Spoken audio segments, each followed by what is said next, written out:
While Anne Boleyn's years abroad can be traced through courts, households and patronage networks, her sister, Mary Boleyn, slips in and out of view. We know Mary went to France in 1514 in Princess Mary Tudor's entourage, and we know she returned in 1515. But after that, well, the sources go silent. It's often assumed she served Queen Catherine of Aragon. It's often assumed she was at court, but assumptions aren't evidence. So today we're going to do this properly. We'll look at what we can prove, what we can reasonably infer, and what people need to stop stating as fact about Mary Boleyn's years between 1513 and 1522. I'm Claire Ridgway, and let's step into the shadows of the Tudor court.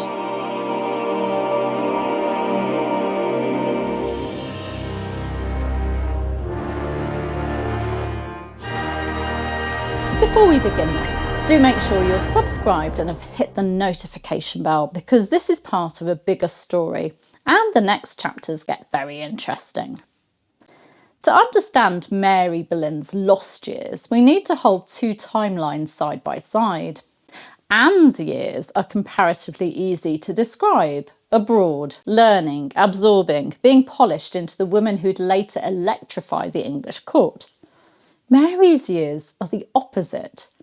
Mary is in England, in the orbit of court life, with her mother and father both being valued courtiers, and yet she leaves behind far fewer clear footprints. And that's partly because the historical record simply doesn't care very much about what most young women were doing, unless something official happened: a marriage, a payment, a pregnancy, a scandal, a lawsuit.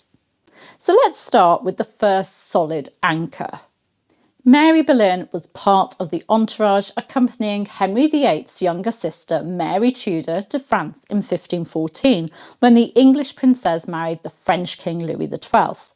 It's an extraordinary moment, a scary journey across the English Channel through a storm which saw one of the fleet come to grief, with many lives lost, followed by the ceremonial entries, a lavish coronation, the spectacle of queenship. But Mary Tudor's queenship was brief. When King Louis died in January 1515, Mary Tudor was confined while it was determined whether she was pregnant, and then came the scandal, her secret marriage to Charles Brandon, Duke of Suffolk. And Mary Boleyn appears to have returned to England with the newlyweds in 1515, for there's no evidence of her remaining in France like her sister Anne.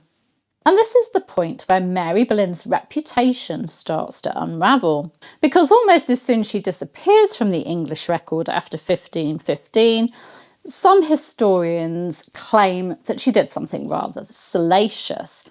It's been repeated so often it's treated as fact that Mary Boleyn was the mistress of the French King Francis I. You'll find it stated confidently in countless books on Tudor history, sometimes cautiously worded, sometimes not. Mary, we're told, was never Francis's official mistress, not like Françoise de Foix, but she supposedly slept with him nonetheless. Supposedly. But when something is stated as fact, or at least a probability, I want to know, where does this come from? What's the primary evidence? So I did what I always do. I went hunting, my very favourite thing. And eventually I found that almost every modern claim that Mary Boleyn slept with Francis I rests on just three sources. Only three. Source 1, Rodolfo Pio, Bishop of Faenza in 1536, who I've spoken about before in my video on whether Anne Boleyn was corrupted in France. He wrote a letter in 1536, more than 20 years after Mary's brief time in France. In it, the papal nuncio, who was hostile to the Boleyns and the English Reformation, reported a conversation in which he claims that Francis I had known Mary Boleyn in France. And by known, he's talking about a biblical sense. But this source immediately raises red flags. Peel was writing at the height of Anne Boleyn's downfall. He refers to Anne dismissively as that woman, and his letter is riddled with errors. And most strikingly, he claims that Anne Boleyn, Mary's sister, pretended to miscarry a son in January 1536, something we know is untrue. She did have a miscarriage. There's multiple contemporary accounts of that. So we're faced with an obvious problem. If the first half of his report is demonstrably false, why should we trust the second half? And we also don't know whether Peel was accurately reporting Francis's words, or whether Francis himself was exaggerating, joking, or deliberately insulting the Boleyns in a politically charged moment. And Peel was biased. He was biased against the Boleyns, the Reformation. So this is not solid ground. Source 2 is Nicholas Sander, who was writing in 1585, decades after Mary's death.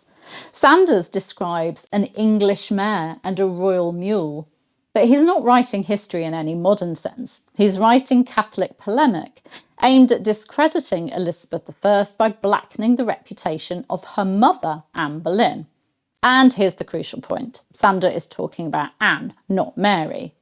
Modern writers have often assumed that because Sanders' claims don't fit what we know of Anne's life, they must therefore apply to Mary. But that's assumption piled on assumption. Now, Sander also claimed that Anne Boleyn had 6 fingers on one hand, a projecting tooth, a wen under her chin, and multiple illicit affairs, claims most historians now rightly dismiss. So why are we so willing to accept his words when they're conveniently redirected onto Mary? The third source is a 17th century work by Lord Herbert of Cherbury, quoting William Rastell, nephew of Sir Thomas More and author of a biography of More.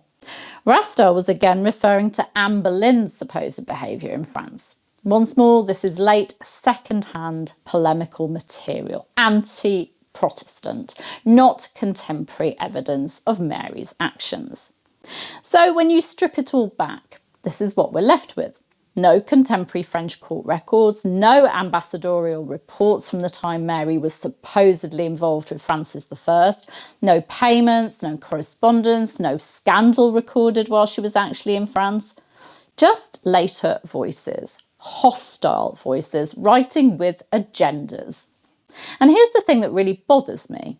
When it comes to Anne Boleyn, historians are quite rightly careful with these sources. They interrogate them, they contextualise them, they dismiss obvious propaganda and bias.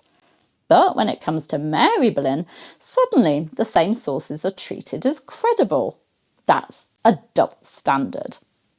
And we also need to ask a very basic question. Would Henry VIII have chosen to sleep with a woman who is widely known to have been the mistress of Francis I, with such a supposedly infamous reputation? It doesn't sit comfortably with what we know of Henry or of court culture. I personally can't see him wanting Francis I's cast-off, can you? So what I'm saying is this. There is no conclusive evidence that Mary slept with Francis, and until such evidence exists, we should stop presenting it as fact.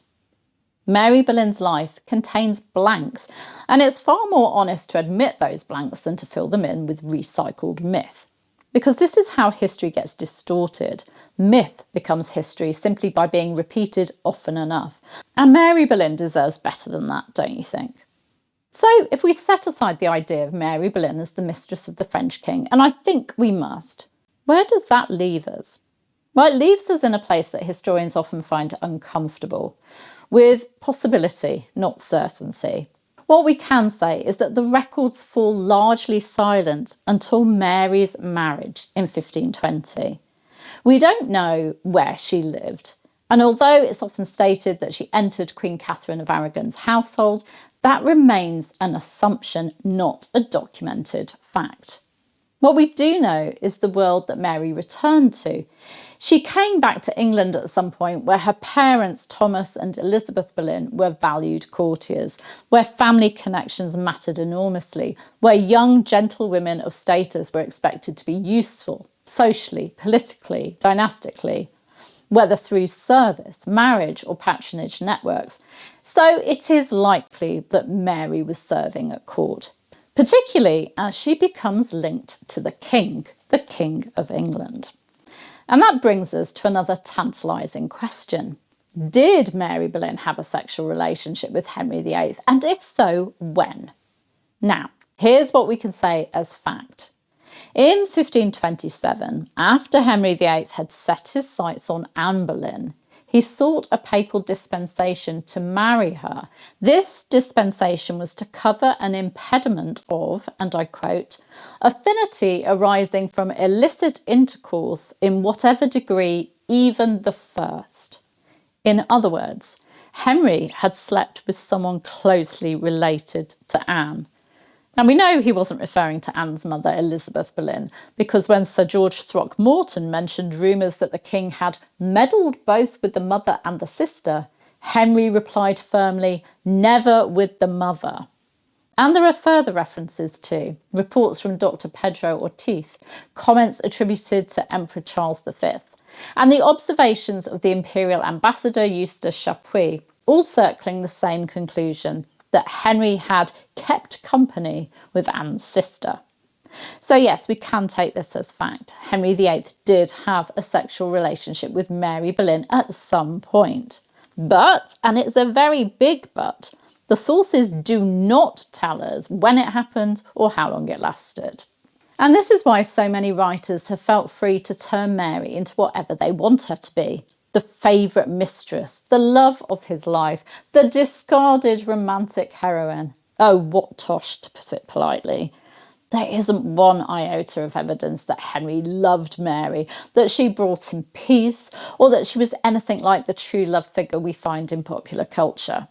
What we have is the historical equivalent of a single line in a file. And yet, from that line, entire novels have been built. Now, most books will confidently give you a date for the affair, 1522. Why? Because of Shrovetide. Because of the king's jousting motto, El Moncur a Nevera, she has wounded my heart, and because Mary appears in the Chateau Vert pageant. So people put two and two together, and out pops a grand romance.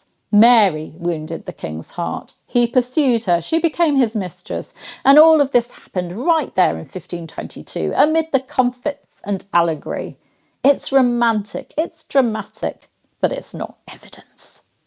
We have no contemporary document linking that motto to Mary. None. No ambassador saying the king is besotted with Mary Boleyn. No payment, no letter, no court gossip recorded at the time. All we have is symbolism, and Henry was very fond of symbolism. Those pageants were theatrical performances of chivalry. They don't reliably reveal private affairs. So yes, 1522 is the popular date, but it's a date created by convenience and with hindsight, knowing that they did have a sexual relationship at one point. But I think there's a far more convincing possibility. If Henry and Mary did have a sexual relationship, and the evidence points to that, then to my mind it makes far more sense that it occurred before Mary's marriage to William Carey in February 1520. And the reason I say that is simple. We have a known pattern for how Henry conducted such affairs. Let's look at one that we can place with much more confidence. Henry's relationship with Elizabeth Blunt, known popularly as Bessie Blunt. Bessie gave birth to Henry's acknowledged illegitimate son, Henry Fitzroy, in June 1519, which means he was conceived around September 1518, at a time when Queen Catherine of Aragon was heavily pregnant. Sex during pregnancy was often avoided, and Catherine had suffered multiple losses, so it's not surprising that Henry VIII took a mistress at the time. Historian Elizabeth Norton has argued that there may even have been a second child, a daughter, which, if correct, suggests that the physical side of Henry's relationship with Bessie may have resumed after Fitzroy's birth. And what happens next is telling. Bessie is not kept as a long-term romantic partner. She's not publicly adored. She's not celebrated as a great love. Instead, after the affair ends, she's rewarded with a good marriage to Gilbert Taleboys, a match that secures her future. That, I think, is Henry's modus operandi. A discreet affair, then a respectable marriage for the lady. And that pattern fits Mary far better than the idea of Henry cuckolding a man who was not only a favoured member of his privy chamber, but also connected to him by blood. Because William Carey was no random courtier. He was an esquire of the body, a man close to the king, and was related to Henry through the Beaufort line. So if Mary's relationship with Henry occurred after her marriage, we're being asked to believe that Henry risked humiliating a trusted servant and a kinsman for the sake of an affair that left no contemporary trace. Could it have happened? Possibly. Does it make the most sense? For me, no. Whereas a brief, discreet liaison before Mary's marriage, while Bessie Blunt is pregnant in 1518-1519, followed by a good marriage match, fits the pattern that we can actually see elsewhere. Now, let me be very clear again. This is a theory. It's inference based on patterns and probabilities. It's not a documented fact. It is my personal theory. But it is, I think, a more historically plausible inference than the romantic 1522 narrative. But when we come to 1520, we have something solid on Mary. Her marriage on the 4th of February 1520. On that day, she married William Carey in the Chapel Royal at Greenwich Palace. And we know the king attended, and we know he made an offering of 6 shillings and 8 pence, because it's recorded in the 1520 King's Book of Payments. And frustratingly, although the king's presence is confirmed, we don't have the details we'd love to have. No description of the gown, no guest list, no account of music and feasting. But even without those details, the marriage itself tells us something important. This was a respectable match with a man close to the king and a man who also got on well with Mary's father, Thomas Boleyn. And then Mary slips out of focus again, not because nothing was happening in her life, but because nothing survives in the record that allows us to follow her day by day. For 2 years, the sources give us very little. And then in March 1522, Mary steps back into view in spectacular fashion. Not in a letter, not in a court list, but in a performance, the famous Chateau Vert pageant at York Place, in which she plays kindness. And that's really the story of Mary Boleyn's so-called lost years. Not scandal hidden in the shadows, but absence in the sources. A young woman whose life only surfaces when something official happens. A journey, a marriage, a pageant. And then who slips quietly out of view again. Mary is a perfect blank canvas for historical novelists. Now, if you've enjoyed this careful evidence-based look at Mary Boleyn's life, well, not her whole life, just those lost years, do please subscribe to the channel and hit the notification bell so you don't miss the next part of my series on her sister, Anne Boleyn. And I'd love to hear your thoughts in the comments about Mary. After all, so many of you are her descendants. I'll see you soon. Bye-bye.